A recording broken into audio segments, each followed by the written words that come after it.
जय श्री राधे भक्तों। आज हम आपके लिए यहाँ पर लेकर आए हैं श्री राधा कृपा कटाक्ष स्तोत्र। भक्तों, ऊर्ध्वनाय तंत्र में शिव पार्वती संवाद के अंतर्गत ये स्तोत्र स्वयं भगवान शिव के मुख से प्रकट हुआ। शिव जी श्री राधा जी से प्रार्थना करते हैं और कहते हैं कि हे राधे, आप मुझ पर अपनी कृपा कटाक्ष कब डालेंगी। व्रजभूमि में सर्वलोकप्रिय इस स्तोत्र का पाठ राधा जी की कृपा और मन की सौम्य शांति प्रदान करने के लिए किया जाता है। तो चलिए शुरू करते हैं श्री राधा कृपा कटाक्ष स्तोत्र हिंदी में। हे ऋषियों महाराजाओं द्वारा पूजी जाने वाली देवी, हे तीन लोकों के कष्टों को दूर करने वाली, तुम्हारे खिले हुए कमल की भांति जो मुख है, आप वन में लीलाओं में आनंद लेती हैं। हे वृषभानु की बेटी, हे ब्रज के राजकुमार की संगिनी, आप मुझ पर कब अपनी कृपा कटाक्ष डालेंगी। हे अशोक के पेड़ के पास एक बेलों की बनी कुटीर में रहने वाली देवी, आपके नाजुक पैर लाल फूलों के समान कोमल हैं और आपके हाथ निर्भयता का वर देते हैं। आप दिव्य ऐश्वर्य का निवास हो, आप मुझ पर कब अपनी कृपा कटाक्ष डालोगी। हे देवी, आपके शुभ भौहों के घुमावदार धनुषों से जो आपकी नजर के तीर के तटर निकलते हैं, उन तीरों ने नंद के पुत्र अर्थात कृष्ण को पूरी तरह से वश में कर रखा है। आप मुझ पर कब अपनी कृपा कटाक्ष डालेंगी। हे देवी, आपका रूप चंपक के फूल, सोना और विद्युत के समान शानदार है। आपके चेहरे पर लाखों शरद ऋतु के चंद्रमा की सी चमक है। हे बेचैन युवा चकोर पक्षी के समान अद्भुत आँखों वाली देवी, आप मुझ पर कब अपनी कृपा कटाक्ष डालेंगी। अपने उत्साह में ही उन्मादित रहने वाली देवी, आप सदा ही प्रसन्नचित्त और गर्वित रहती हैं। हे देवी, आप सदा अपने प्रिय कृष्ण के प्रेम में मग्न रहती हैं। आप चंचल कलाओं की अधिष्ठात्री हैं। वृंदावन के अद्वितीय भव्य वन ग्रोवों के राज्य में मनोरंजक लीलाओं का आनंद लेने वाली हैं। हे देवी, आप मुझ पर कब अपनी कृपा कटाक्ष डालेंगी। हे निर्भीक भावों के मोतियों के हार से सजी हुई देवी, आप स्वर्ण के समान गोरी हैं। हे देवी, जिनके वक्ष बड़े सुनहरे कुंभों के समान हैं। हे देवी, आपकी कोमल मुस्कान के सुगंधित चूर्ण से भरे सुख के सागर के समान है। कब आप मुझ पर अपनी कृपा कटाक्ष डालेंगी। हे देवी, आपकी भुजाएं लहरों में झूमते कमल के डंठल के समान हैं। आपके नीले नेत्र नाचती हुई लताओं के समान हैं। आप चंचल, सुंदर और मुग्ध देने वाली हैं। देवी, आप मुझ पर कब अपनी कृपा कटाक्ष डालेंगी। हे देवी, आप अपने गले के 3 पंक्ति वाले शंख पर सोने का हार पहनती हैं। आप 3 चमेली की माला और 3 रत्नों के हार धारण करती हैं।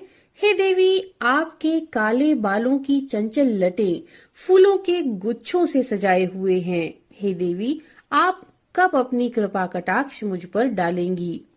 हे देवी, आप अपने घुमावदार कूल्हों पर फूलों से सजी कमरबंद पहनती हैं। झिलमिलाती हुई घंटियों वाली कमरबंद के साथ मोहक लगती हैं। आपके सुंदर पैर राजसी हाथी की सूंड को भी लज्जित करते हैं।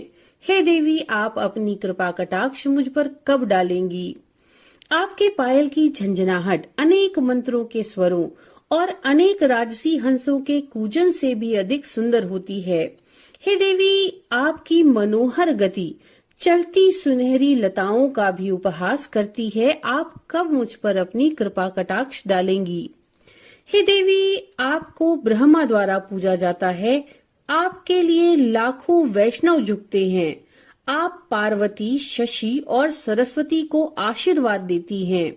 हे देवी, आपके पैर के नाखून असीम ऐश्वर्य और रहस्यवादी सिद्धियों से अभिषेक करते हैं। कब आप मुझ पर अपनी कृपा कटाक्ष डालेंगी। हे वैदिक यज्ञों की देवी, पवित्र कार्यों की देवी, भौतिक जगत की देवी, हे देवताओं की ईश्वरी, हे वैदिक विद्या की रानी, हे ज्ञान की महारानी, हे भाग्य की देवी, हे धैर्य की देवी, हे वृंदावन की देवी, सुख के वन की देवी, व्रज की रानी, व्रज की महारानी, श्री राधिका आपको नमन है। एक भक्त द्वारा की जा रही मेरी इस प्रकार की प्रार्थना को सुनकर श्री वृषभानु नंदिनी उसे लगातार अपनी दयालु दृष्टि का विषय बनाए। उस समय उसकी सभी कर्म प्रतिक्रियाएं, चाहे वह परिपक्व हो, फलदायी हो या बीज में पड़ी हो, पूरी तरह से नष्ट हो जाएं और फिर वह नंद नंदन के शाश्वत प्रेम पूर्ण सभा में प्रवेश प्राप्त करे। यदि कोई साधक पूर्णिमा, शुक्ल पक्ष की अष्टमी, दशमी, एकादशी और त्रयोदशी के रूप में जाने जाने वाले चंद्र दिवसों पर स्थिर मन से इस स्तवन का पाठ करे तो जो जो साधक की मनोकामना हो वह पूर्ण हो और श्री राधा की दयालु पार्श्व दृष्टि से वे भक्ति सेवा प्राप्त करें जिसमें भगवान के शुद्ध परमानंद प्रेम के विशेष गुण हैं। जो साधक श्री राधा कुंड के जल में खड़े होकर इस स्तंभ का अर्थात स्तोत्र का 100 बार पाठ करते हैं, वे जीवन के 5 लक्ष्यों धर्म, अर्थ, काम, मोक्ष और प्रेम में पूर्णता प्राप्त करते हैं। उन्हें सिद्धि प्राप्त होती है, उनकी वाणी सामर्थ्यवान होती है, उसे श्री राधिका को अपने सम्मुख देखने का ऐश्वर्य प्राप्त होता है और श्री राधिका उस पर प्रसन्न होकर उसे महान वर प्रदान करें कि वह स्वयं अपने नेत्रों से उनके प्रिय श्याम सुंदर को देखने का सौभाग्य प्राप्त करे और वृंदावन के अधिपति उस भक्त को अपनी शाश्वत लीलाओं में प्रवेश दें। वैष्णव जन इससे आगे किसी चीज की लालसा नहीं रखते। इस प्रकार श्री ऊर्ध्वमायन तंत्र का श्री राधिका कृपा कटाक्ष स्तोत्र पूर्ण हुआ। नमो नारायण।